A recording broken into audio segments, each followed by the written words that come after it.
So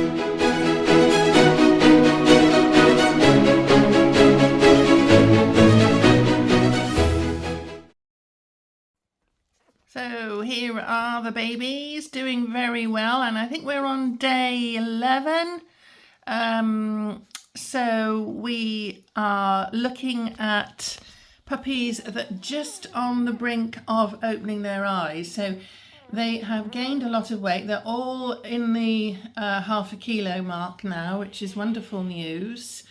And they should be opening their eyes really in the next few days. So I don't know if you can see, I know they're all sleeping, but their eyes are much more looking normal. They look like they've got closed eyes. Before, their eyes look a little bit sort of bulbous and a bit strange. But we'll start to see a little bit of glimmer as the eyes start to sort of unpeel, as it were. This is quite difficult to see, isn't it? Here we go. They've got sort of more defined eyebrows. I don't know if you can see that. It won't be long, probably tomorrow or the next day, we'll just start to see a slight glisten, a little opening of the eye. You see there, it's just on the brink of opening up. And with that tends to come the hearing. The hearing tends to follow a little bit later, just a few days later. And so everything sort of bursts open, as it were, and they just start to take on much more puppy-like traits. And they're already really responding to me. You know, I'm their main handler at the moment, but as soon as their eyes and their ears open, then they become more aware of other things, of course, and not least to say each other. So by the time we get to the 3-week mark, they are interacting with each other and playing and tumbling around together. And the collars that we've got, I think I explained to you in the last video, the colours and who's wearing what. So the collars are working really well.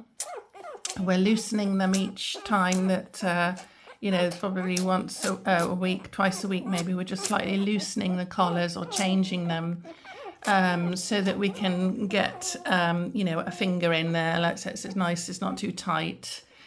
So everything is going extremely well. There's nothing really else much to report at this point, so it's really just a case of just showing you little pictures. There are some differences in size. The 2 smallest puppies that we have are little Miss Silver Collar. Here she is. She was the 9th to be born, 9th out of the 10. But she's just perfectly formed and doing extremely well. She's gaining the same percentage of increase in weight per day that all the others are, which is about, actually at the moment it's about 20% of their body weight they put on every day. And the other little one is a boy in the blue collar. He's a little bit smaller. He's roughly the same sort of size as the silver collar female, slightly bigger perhaps. And then there's 1 or 2 others that are sort of shortly after. Mr. Red is another one. He's a bit smaller. And Miss Green there, she's a bit smaller. The biggest ones of the bunch are Miss Lilac here. This doesn't look very lilac. Unfortunately, the collar that is supposed to be lilac looks more like silver, but she, you know, she's a lilac girl. And also Miss Pink, she's a big girl. And out of the boys, I think the biggest one possibly is Mr. Orange, and Yellow is also a larger one. But that's all going to be much more evident as the days and weeks go by, and it won't be long before they're sitting up looking all pretty with their proper collars on, their proper little puppy collars, and looking at you in, you know, with their eyes and into the camera, which is always lovely. but they are responding extremely well to the early neurological stimulation that we do. We do the different positions, exposed to thermal changes and tactile stimulation as well. And the scents are very interesting.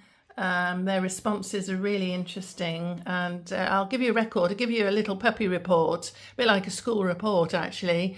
I'm working on that at the moment for each puppy, and all the observations that we make with these neurological stimulation exercises that we do are all recorded for you to see. It's just a nice record really of their of the observations that we make of their reactions. But when you put a puppy on their back like this, their natural reaction is to sort of struggle really, and that's normal. That's what it should be. It gives them a mild stress indicator that just helps the body to manage it and to cope with that mild stress. It's very important for their development.